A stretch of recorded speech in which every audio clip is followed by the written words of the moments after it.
The neon sign flickered over the dusty parking lot, casting a sickly red glow across the cracked asphalt. Inside, rust and steel. The bar smelled of stale beer, cigarette smoke, and the faint tang of something metallic, oil maybe, from the garage next door. It was the kind of place that catered to bikers, truckers, and anyone looking to disappear into a haze of cheap whiskey and louder music. Maya adjusted the tray in her hands, trying not to look nervous.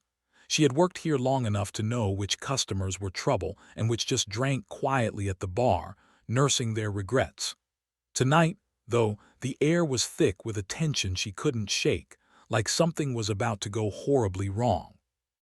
The door slammed open with a bang that rattled the cheap windows. Heads turned, and a low rumble of motorcycles echoed from outside.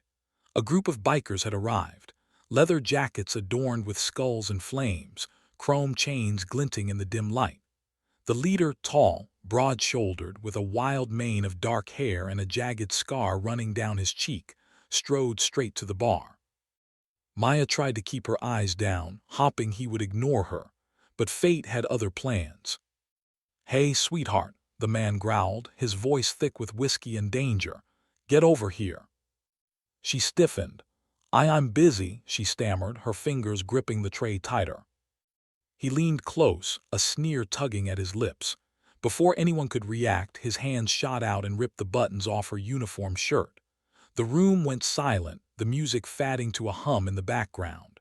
Maya gasped, both in shock and horror, her face burning with embarrassment.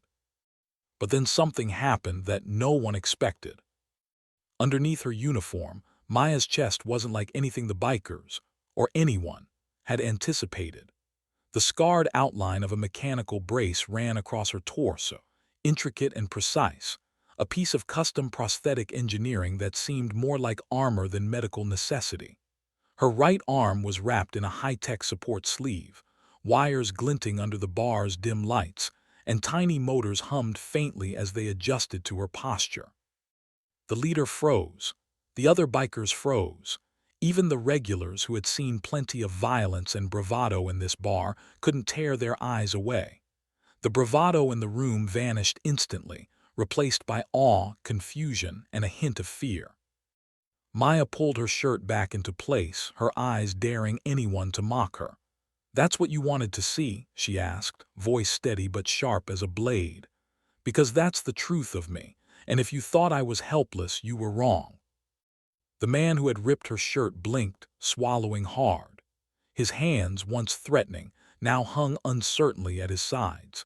Something inside him shifted, a realization that power and intimidation meant nothing against someone who had already survived impossible odds.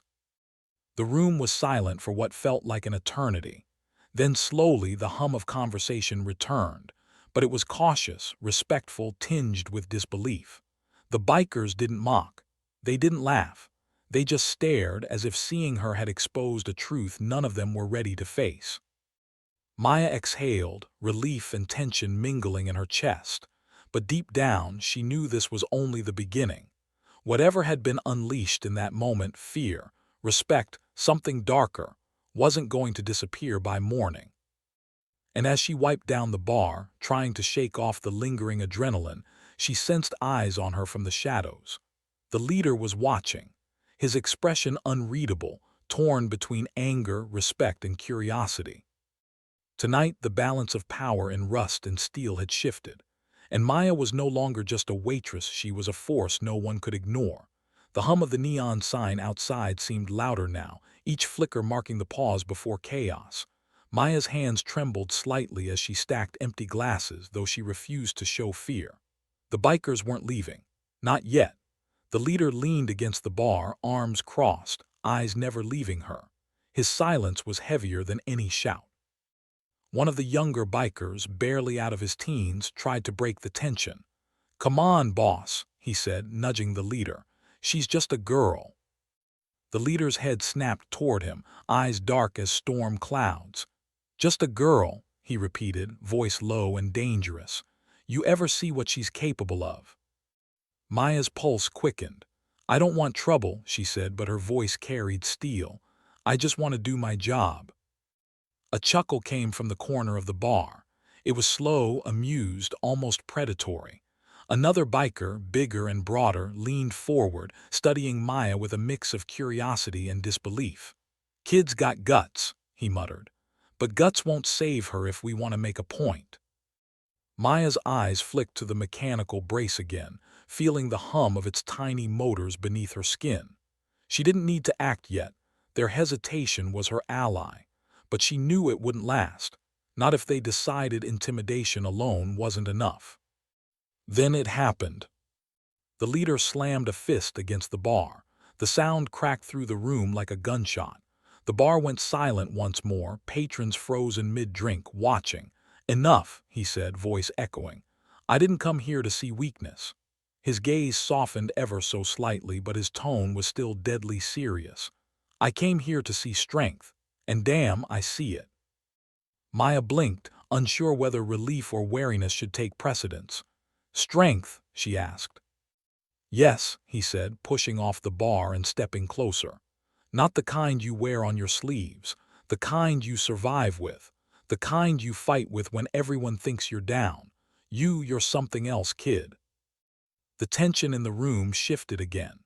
The younger bikers exchanged glances, unsure if they were being scolded or complimented.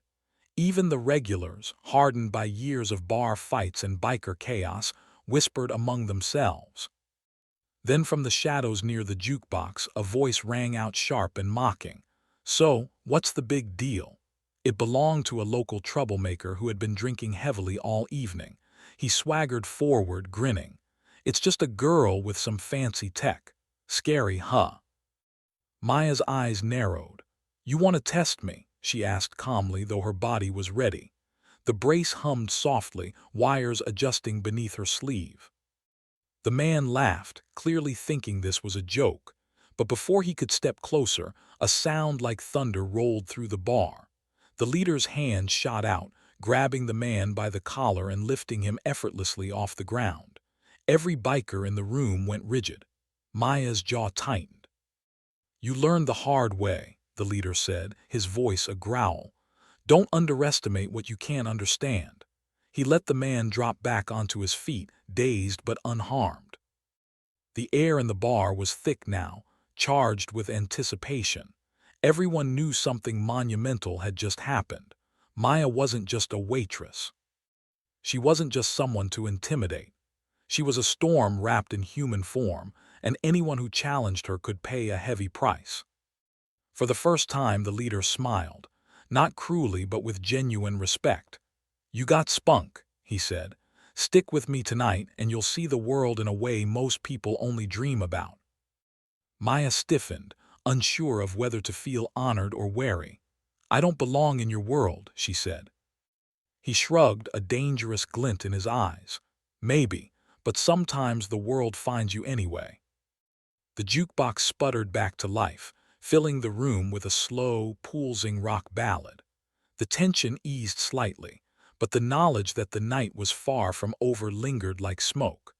Maya knew this encounter was only the beginning, and that whatever had been unleashed tonight would follow her long after the neon light went out.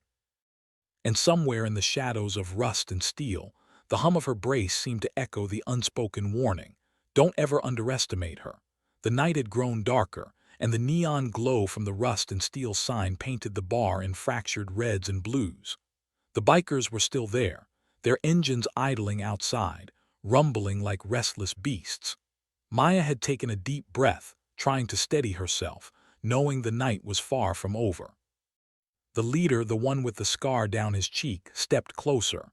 "I want to know something," he said, his voice low, deliberate. "Who taught you to survive like this?" Maya hesitated, her eyes flicking to the brace and the mechanical sleeve. "I didn't have a choice," she said.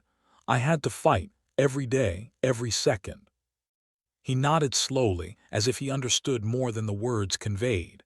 But the tension didn't leave. From the far end of the bar, a new threat emerged. A group of local gang members, clearly drunk and aggressive, had noticed the bikers and decided it was the perfect time to provoke trouble. "Looks like your friends brought a toy to the wrong playground," one of them sneered, stepping forward with a bottle raised. Maya's muscles tensed. She knew that once this fight started, it wouldn't be about words. It would be survival. The brace along her torso and the motors in her sleeve hummed faintly, almost as if responding to her alertness. The first man lunged, but Maya moved like lightning. A precise twist, a controlled shove, and the man went sprawling into the wall, the bottle shattering harmlessly at his feet. Gasps echoed around the bar. Even the bikers paused, stunned by her speed and strength. "Keep coming," she said, her voice cold and unyielding. "If you think you can intimidate me, think again." The gang members hesitated.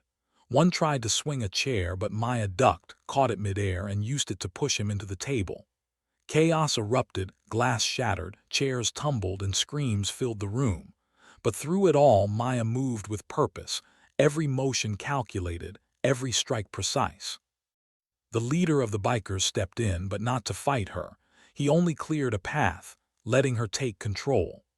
Other bikers followed suit, blocking the exits, ensuring no one escaped without witnessing the storm she had become. Minutes felt like hours. The gang, realizing they had underestimated her, began to retreat, slipping out the back door in fear and confusion. The bar fell silent, broken only by the soft hum of Maya's brace and the heavy breathing of those who had witnessed the fight. All eyes turned to her. The leader walked forward, clapping slowly. "Impressive," he said, a grin spreading across his scarred face. "Not just guts, skill, control, that's rare." Maya straightened, brushing off the dust and splinters from her clothes. "You wanted to see strength," she said, voice steady. "Well, that's it." The bar erupted into whispers, respect, and awe mixing in the air. Patrons who had feared trouble now felt a strange sense of admiration. Maya was no longer just a waitress or a survivor. She was a force to be reckoned with. The leader extended a hand. "Stick with me, kid. There's a world out there that doesn't know what hit it. You'll be safe with us, and maybe, just maybe, you'll see how far this strength of yours can go." Maya stared at the hand, hesitating only a moment before shaking it. Not because she needed protection, but because she knew that this night had changed everything. She had shown the world, every predator, every doubter, that she was not to be underestimated. And as the bikers' engines roared to life outside, the rust and steel bar settled into an uneasy calm. But one thing was clear. Maya had rewritten the rules of this night, and anyone who challenged her again would face the storm she carried inside. For the first time in a long time, she smiled, not out of relief, but because she knew she had reclaimed her power. And no one, not even a room full of hardened bikers, could take that away. The hum of her brace quieted, but it was a reminder to everyone present. Strength comes in many forms, and true power isn't given. It's survived, earned, and displayed when the world dares to challenge you. The night had ended, but Maya's legend was just beginning.